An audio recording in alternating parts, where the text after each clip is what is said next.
Hello everyone, my name is Paul Tilley and I'm your instructor for HN2100. Today we're going to be talking about Unit 2, and in Unit 2 you're going to see we're going to be regulating the collective agreement.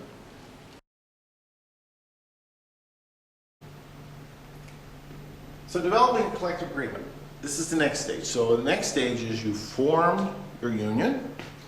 Now you're going to start to develop a collective agreement. How do you do that? Well, let's take a look.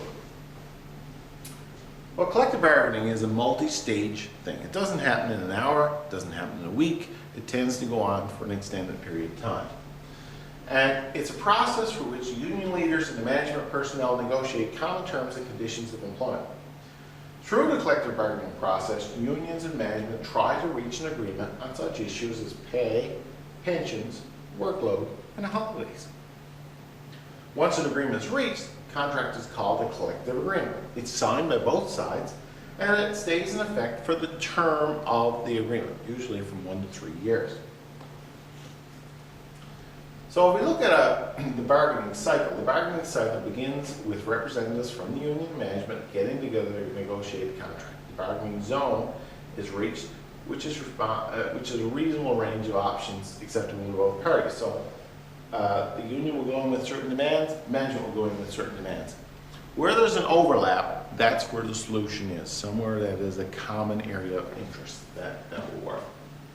And you can see that as negotiations move forward, that common area of interest starts to narrow and we get an agreement. So typically a negotiation process goes through a cycle where we have some conflict up front. That conflict results in further negotiation, which results in some sort of what we call an armed truce, or relatively clean negotiating. Then we move, to hammer out the fine details, power bargaining, and then someone's got to bend a little bit, usually both sides bend a little bit, accommodations, and then cooperation, and finally conclusion, where everyone shakes hands and says, hey, this is the way to go. I encourage you to watch the little video that I put there, and Bob White, the Canadian Auto Workers, 1984. It's a while ago, but it was a very, very important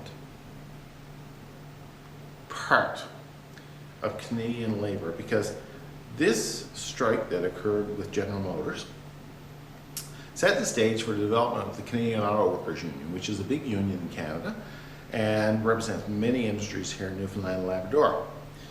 You will see each of these stages that I described in the video. As negotiations work through, you will see each of those play out and see how it really works. Bob White, too, was an excellent negotiator, and he has written several books on this. It gives a sense of what's involved in negotiations. So to get a real sense of this process that we're talking about, watch that video. Those are key things in that unit. If you have any questions, you make sure you let me know.